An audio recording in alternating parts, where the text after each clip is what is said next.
Saudara, sedikitnya 25 dokter spesialis dan dokter paru di seluruh kabupaten kota Aceh mengikuti pelatihan metode pemberian terapi oksigen bagi pasien COVID-19 yang memiliki gejala berat dan juga kritis. Pelatihan untuk meningkatkan keterampilan dokter dalam mengatasi pasien COVID-19 sebelum dirujuk rumah sakit rujukan utama COVID-19. Persatuan Dokter Paru Indonesia Cabang Aceh mengadakan pertemuan ilmiah respirasi bersama dokter spesialis dan juga dokter paru yang ada di seluruh kabupaten kota se-Aceh. Kegiatan ini dilakukan selama 2 hari dengan mematuhi protokol kesehatan COVID-19 secara ketat. Selain dilaksanakan melalui virtual, sedikitnya 25 dokter spesialis paru perwakilan kabupaten kota dilatih langsung tentang metode pemberian terapi oksigen bagi pasien COVID-19 yang memiliki gejala berat dan juga kritis.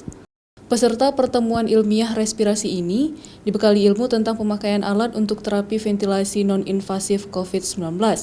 Mereka mempraktekkan cara pemakaian alat bantu pernafasan HFNC yang merupakan alat terapi oksigen aliran tinggi serta sejumlah pembekalan lainnya.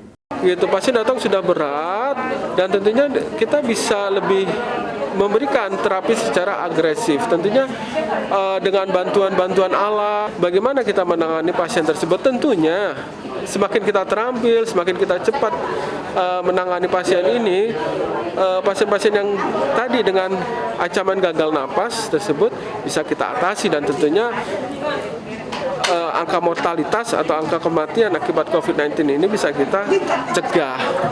Rata-rata rumah sakit rujukan COVID-19 daerah belum memiliki alat terapi oksigen lengkap. Namun, salah satu daerah yang sudah memiliki alat tersebut adalah Kabupaten Nagan Raya. Sehingga pelatihan sangat membantu dokter dalam menggali ilmu tentang metode pemberian bantuan oksigen bagi pasien COVID-19 di sana. Jadi memang pasien-pasien dengan COVID ya, terutama sekarang lagi musim COVID ya, COVID-19 dengan kriteria yang berat dan kritis ini kan sangat membutuhkan ya alat-alat non-invasif ini. Dan kebetulan kita Nagan Raya sudah punya alat ini dan cukup banyak dan kita sudah pakai selama ini. Jadi dengan adanya acara ini menambah ilmu saya ya, terutama beberapa kasus yang memang perlu alat-alat atau perlu settingan-settingan dan aturan-aturan yang baru, jadi saya lebih mampu.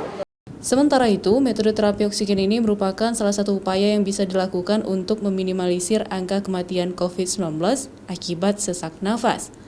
PDPI Aceh menghimbau agar pasien COVID-19 yang memiliki gejala sesak nafas untuk segera dibawa ke rumah sakit agar bisa tertangani dengan baik. Nova Mizayanti, Kompas TV, Banda Aceh.